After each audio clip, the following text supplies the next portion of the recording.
Piracy issue ఇవాల్టిది కాదు, ఎప్పటి నుంచో నడుస్తున్న ఒక చాలా పెద్ద వివాదం, ఒక పెద్ద క్రైమ్ అన్న విషయం అందరికీ తెలుసు.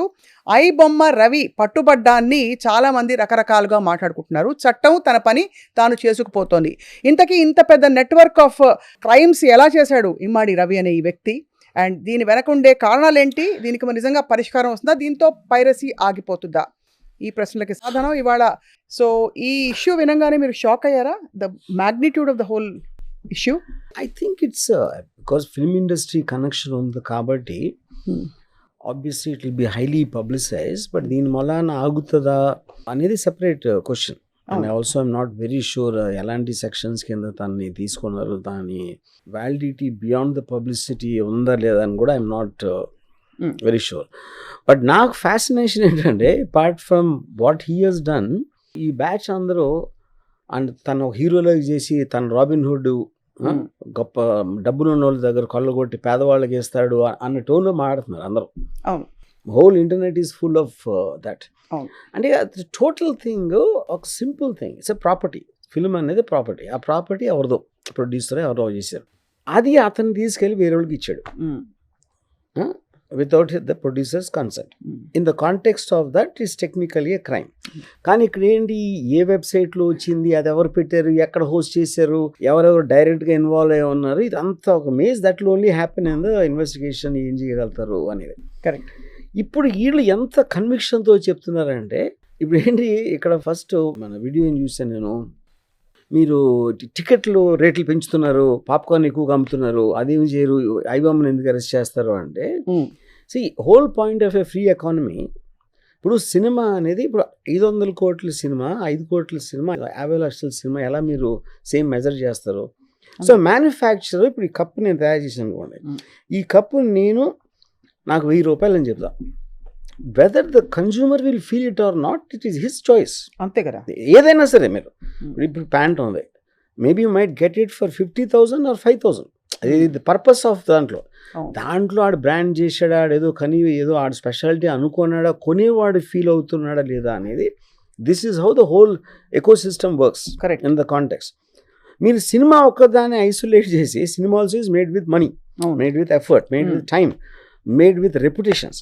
ఇవన్నిటికీ వాళ్ళు ఏదో ఎందుకు అనుకున్నారు, దీని ప్రైస్ ఇది.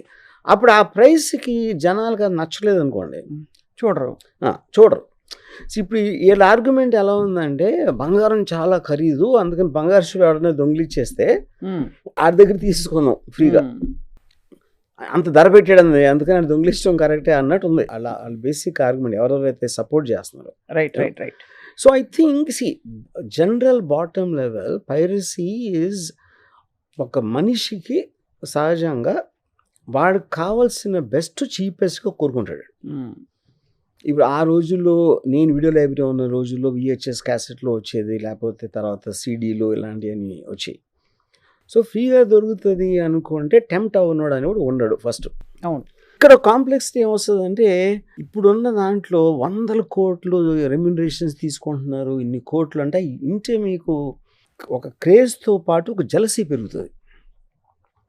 ఇప్పుడు వాళ్ళ ఆర్గ్యుమెంట్ ఎలా ఉంది, కోట్లు ఇచ్చేస్తున్నారు, మాకేమో టికెట్ రేట్లు పెంచేస్తున్నారు, డబ్బులు పెరిగిపోయినాయి అని. కోట్లు ఎందుకు ఇస్తారు ఎవరికైనా? అతనికి మార్కెట్ ఉంటే ఇస్తారు, అడగటానికి ఎవరైనా అడగచ్చు, అంతేనా? కానీ ఇచ్చేవాడు కదా, ఇచ్చేవాడు క్యాలిక్యులేషన్ కదా మాట్లాడేది. ఒక పర్టికులర్ హీరోకి 50 కోట్లు 100 కోట్లు ఇస్తున్నారు అంటే, అతని పేరు చెప్తే అంతమంది వస్తున్నారు, అతన్ని చూడటానికి అంతమంది వస్తున్నారు. ఆ వచ్చిన దానితోటి వీళ్ళు సినిమాకి ఎంత అయిందని ఆ 2 ఎడిషన్ చేసి మినిమం రికవరీ ప్రీవియస్ సినిమాలు ఆడిన దాన్ని బట్టి మీకు ఒక క్వాంటమ్ వస్తుంది. ఆ క్వాంటంలో ఇతని వల్ల వస్తున్నారు కాబట్టి మ్యాక్సిమం అతనికి వెళ్తుంది. ఆ క్యాలిక్యులేషన్ అని ఎవరు చేస్తాడు? ప్రొడ్యూసర్ చేయాలి. ఎవడైతే డబ్బులు పెడుతున్నాడో ఆడు చేస్తాడు. అంటే రూపాయలు వీళ్ళందరూ స్పెక్యులేషన్ ఏంటి దాంట్లో అంటే. కానీ యాక్చువల్లీ ఇది ఒక జెన్యూన్ ఇష్యూగా అనేక సందర్భాల్లో డిస్కస్ చేయబడుతుంది. ఇవాళ ఒక కుటుంబం ఈ మల్టీప్లెక్స్ లో సినిమాకి వెళితే, ఇదిగో ఇదే పాప్కార్న్ మీకోసం తెప్పించాము వర్మ గారు, ఈ పాప్కార్న్ ప్లస్ ఒక సినిమా కుటుంబం సినిమాకి వెళ్లే ఖర్చు 2,000-3,000 రూపాయలు అవుతుంది మినిమం. మరి దాని భారం ఎందుకు భరించాలి, ఎవరు భరించాలి? నేను అదే అంటున్నాను. ఇది సినిమా ఒకటే కాదు కదా, మీరు 5 స్టార్ హోటల్కి మంచి సీట్లాట్లు కూర్చొని తినాలని ఉంటుంది. హ్మ్. మీకు బయట డాబాలో దొరికేది అది నాకు రేట్లు సరిగ్గా తెలియదు, 50 రూపాయలు అంటే అక్కడ 5,000 ఉండొచ్చు అదే డిష్. అదేంటి ఆ టోటల్ ఎక్స్పీరియన్స్కి వాడు పెడుతున్నాడు. హ్మ్. అది వెళ్ళకపోవటం అనేది మీ అంటే ఏంటి ఆడు 5,000 పెట్టాడు ఎలా తినాలి అంటే దేనికి? లేకపోతే మీకు ఏదో మామూలు కారు ఉంది, మర్సిడీస్ కార్ కావాలి ట్రావెలింగ్కి, 2 పర్పస్ ట్రావెలింగే, ఆ కార్కి అంత పెట్టాలా అలా అని ఏడిస్తే ఎలా కదా? That is whole point of free economy capitalism system. అది agreed. అసలు piracy ని ఎవరు ఫిల్మ్ సమర్థించట్లే. అనేది బయట పెట్టకూడదు. దాంట్లో film is also a commercial product. అవును, correct. కమర్షియల్ ప్రోడక్ట్ ఎందుకు? Because money is being invested, made effort, release చేసి ఆ టోటల్ ఫైనాన్షియల్ ఎకో సిస్టమ్ అనేది కమర్షియల్ ప్రోడక్ట్. అది అవును.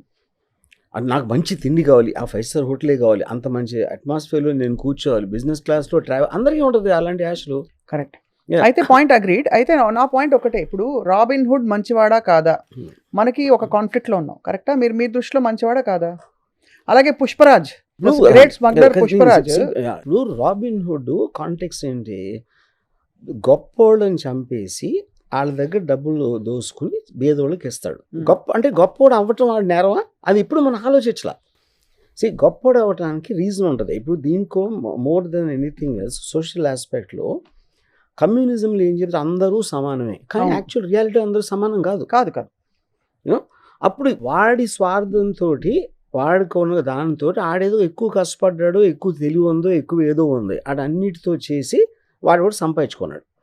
ఆ తారతమ్యాలు ఉన్నప్పుడే మీకు మోటివేషన్ వస్తుంది, మీకు కాంపిటీషన్ వస్తుంది. That is how society advances. అది తెలుసుకునే కమ్యూనిజం అనేది వెళ్ళిపోయింది, అంతరించిపోయింది దాని వల్ల. ఓకే, సేమ్ థింగ్ మీరు ఇక్కడ అప్లై చేస్తారు. కమ్యూనిజం కూడా డబ్బుల పరంగా చెప్పలేదు, ఈక్వల్ ఆపర్చునిటీ పరంగా for everybody as an ideology. Even property rules లో కూడా you should not own private property. Initial communism అంతా అదే correct. From each according to his ability to each according to his need. That is the fundamental principal of communism from Marxism. Me capacity అంతా ఆడ అవసరం ఎంత. ఉదాహరణకి నేను 10 బస్తాలు పండించాను అనుకోండి, చాలా కష్టపడి నేను చేశాను. ఇంకోటి ఎవడో 5 బస్తాలే పండించాడు, కానీ ఆడికి పెద్ద ఫ్యామిలీ ఉంది, లేకపోతే ఆడికి ఏదో ఎక్కువ అవసరం ఉంది డబ్బు, అప్పుడు ఆడికి ఇచ్చేయమంటుంది ఈక్వల్ చేయడానికి. అవును, first capitalism or whatever మనకుండే వ్యవస్థలో నిలబడదంటారు. ఫండమెంటల్ క్వశ్చన్ ఏంటంటే, ఇంతమంది జెన్జీ అనండి, ఎందుకు ఐబొమ్మ రవి చాలా తప్పు చేశాడు, పెద్ద నేరాలు చేశాడని తెలిసి కూడా సపోర్ట్ చేస్తున్నారు అనేది క్వశ్చన్. అంటే వాళ్ళకి తెలీదు, అంటే దేర్ నాట్ అండర్స్టాండింగ్. అదే అంటున్నాను. ఇప్పుడు మీకు ఎమోషనల్ ఆస్పెక్ట్ ఒకటి ఉంటుంది, లాజికల్ ఆస్పెక్ట్ ఒకటి ఉంటుంది. ఇప్పుడు ఫర్ ఎగ్జాంపుల్ నెపోటిజం ఉందనుకోండి, చాలా టాలెంటెడ్ వాళ్ళు ఉంటారు, వాళ్ళ కొడుకులకి ఇస్తున్నారు, వాళ్ళ తమ్ముళ్ళకి ఇస్తున్నారు ఛాన్స్ అని అంటారు కదా. అక్కడ పాయింట్ ఏంటంటే, వాళ్ళ కొడుకు కాకపోతే మీ కొడుకు ఇస్తారా? ఇప్పుడు మీకు ఫెమిలియల్ దాంట్లో స్టేజ్లో ధీరుభాయ్ అంబానీ ముఖేష్ అంబానీకి ఇస్తాడు, ముఖేష్ అంబానీ తన కొడుకు ఇస్తాడు. అలాగే మీ ఇంట్లో కూడా అది జరుగుతుంది, మీ పిల్లలకి ఇస్తారు. ఎవరు ఎక్కడైనా సరే వాళ్ళ స్వార్థంతో వాళ్ళకి ఇస్తారు. సినిమా ఇండస్ట్రీ ఒకటే కాదు.